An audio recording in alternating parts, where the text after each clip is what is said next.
Correto. Agora a gente começa, depois a gente vai falar mais, seguindo no livro, sobre heap e stack.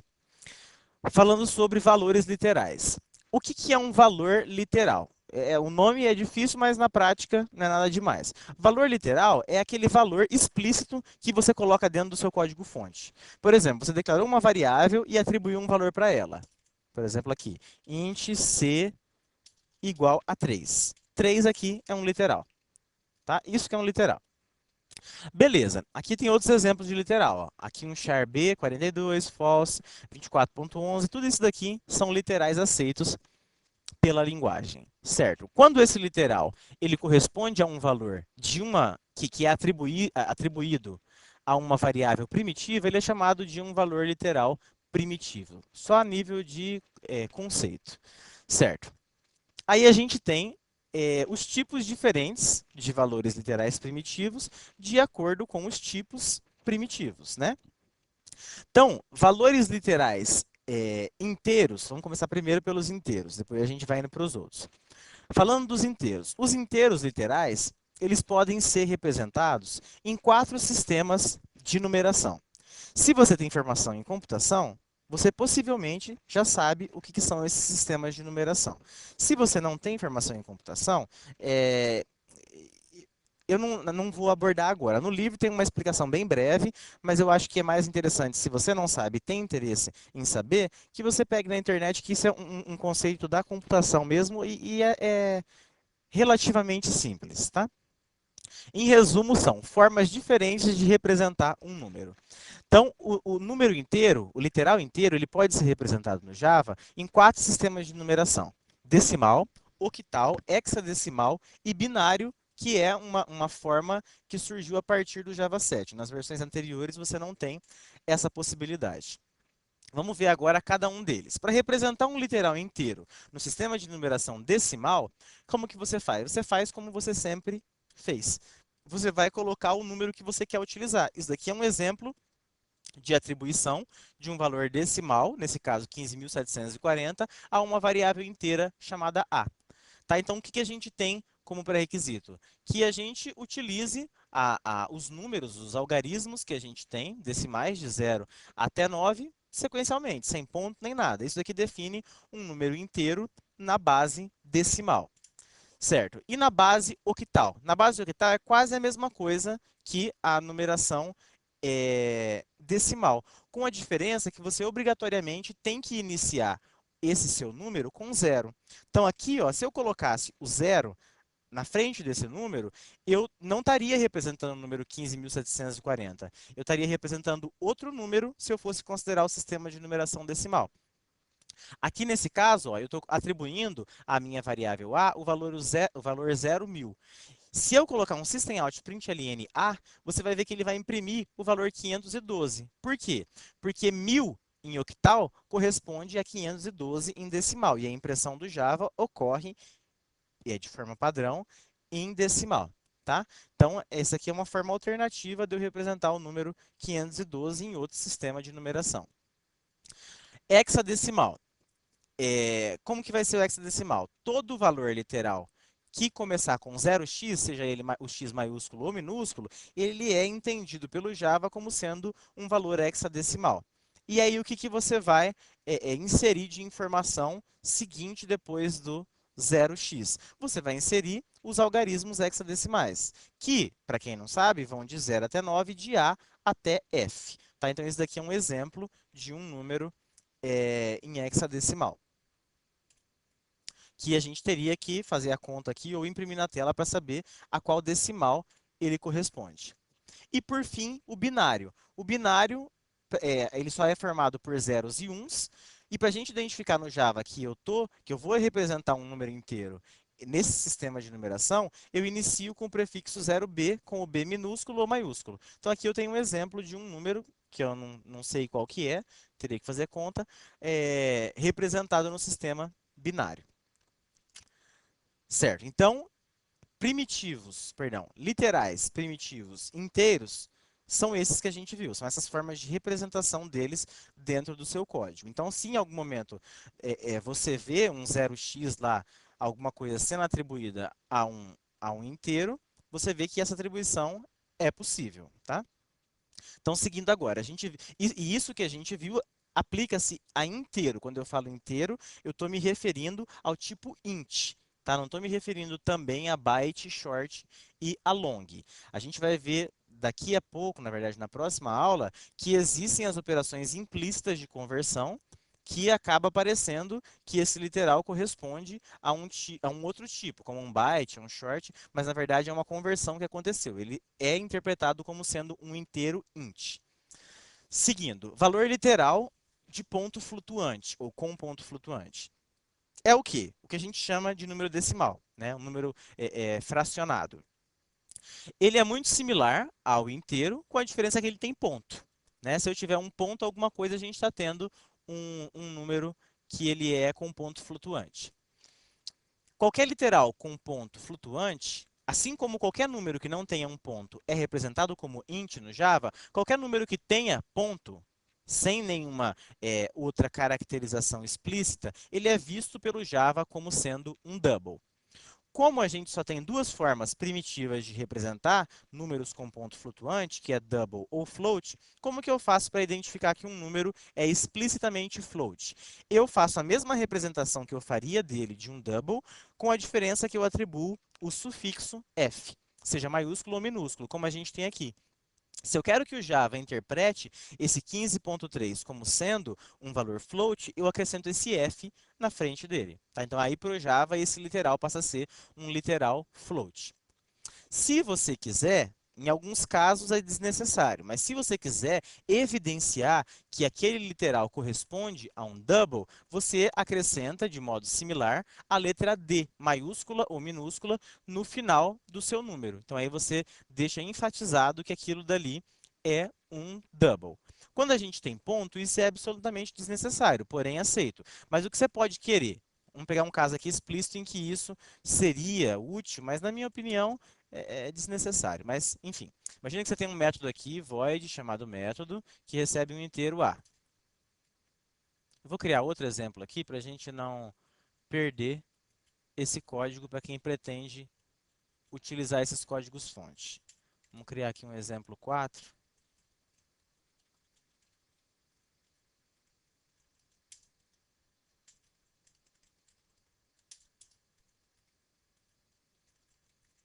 Então, ó, imagina que eu tenho um método chamado método, que recebe um inteiro. E aqui mostra system.out.println int. Tá? Só uma forma de identificação. E tem uma sobrecarga desse método, porém que recebe um double. Certo, vou chamar por método aqui, passando 3.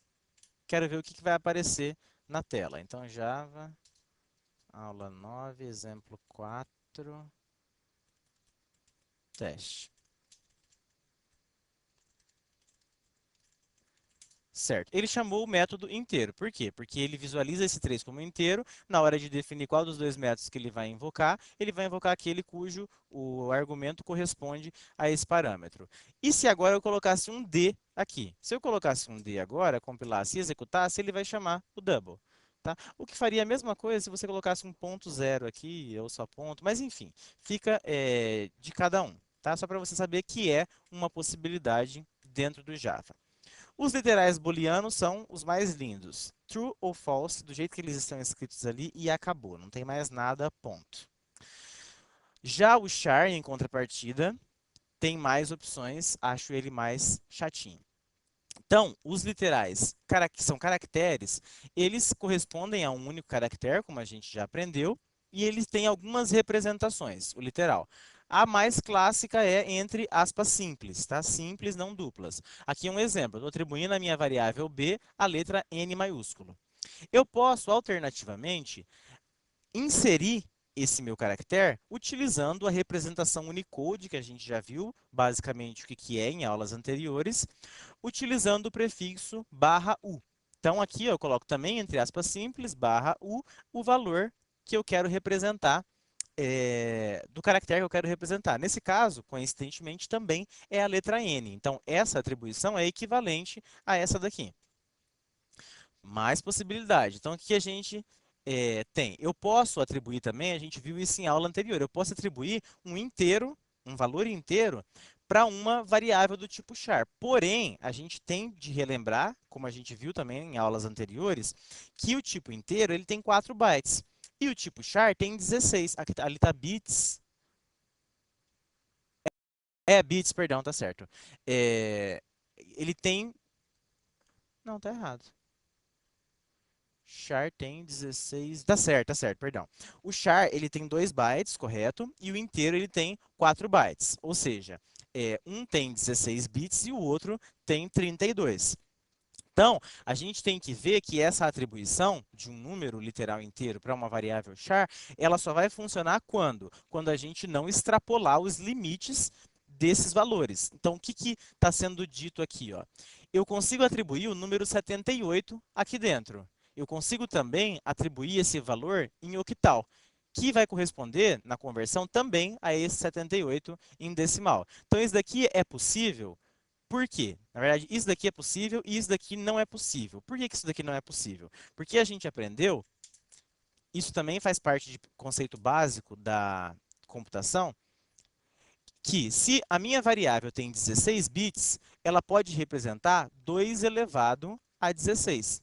Então, qualquer valor entre 0 e 65.536 pode ser representado dentro dessa variável. Nesse caso, menos 1, né? Porque aí o zero entra. Enfim, consegue representar até esse valor.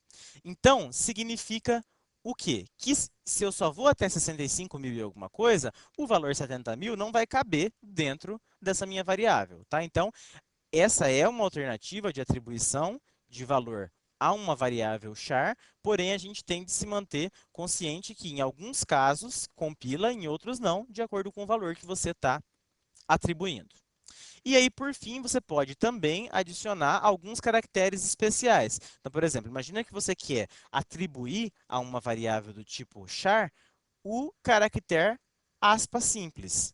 O que você faz? Você não vai poder colocar aspa simples, né? Uma aspa simples dentro de duas aspas simples.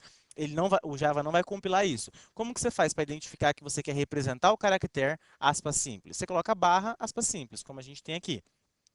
Outra possibilidade, existem caracteres que não têm representação no seu teclado, como é o caso do "-n", que representa uma quebra de linha. Então, você pode utilizar a representação alternativa desse caractere de acordo com a sua necessidade. E aí, dessa forma, a gente termina as possibilidades de representação de literais caracteres. Por fim, a gente tem ainda uma representação literal de um tipo que não é um primitivo, tá? Então, não é um valor literal primitivo, que é a string. A string ela pode ser representada por um literal que esteja entre aspas duplas, como a gente tem aqui. Então, é muito comum a pessoa, por existir um literal string, achar que string é um primitivo. Não, string não é um primitivo. Quando você faz esse tipo de atribuição dentro do seu código, internamente o que o Java faz é criar um objeto da classe string que tenha esse texto teste armazenado lá dentro de acordo com a codificação da classe string. Mas ele não é um literal. Perdão, ele não é um primitivo. Aqui ele é um literal, mas ele não é um primitivo, tá? Então essa é a forma que a gente tem de representar a, a string.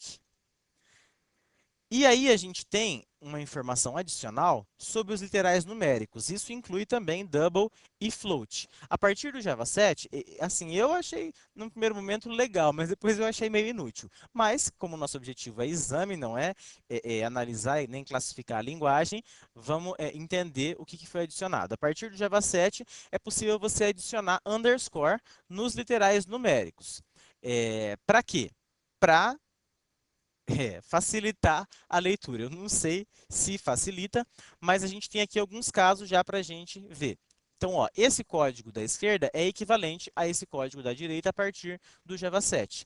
Eu quero representar, nesse caso, eu tenho três variáveis, x, y e z.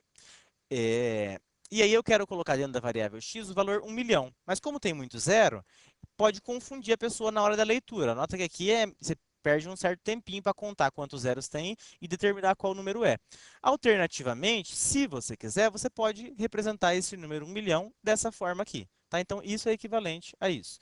Da mesma forma, não existe um padrão. Ah, tem que agrupar de 3 em 3. Não, você faz a lambança que você quiser. Isso daqui, essa atribuição a y, é equivalente a essa daqui. E isso se aplica também a valores com ponto flutuante. Esse valor é equivalente a esse daqui, tá? Então, é só uma possibilidade a mais para você representar valores literais numéricos. Bom, pessoal, por hoje é só. Eu espero que vocês tenham entendido toda a aula. Até mais.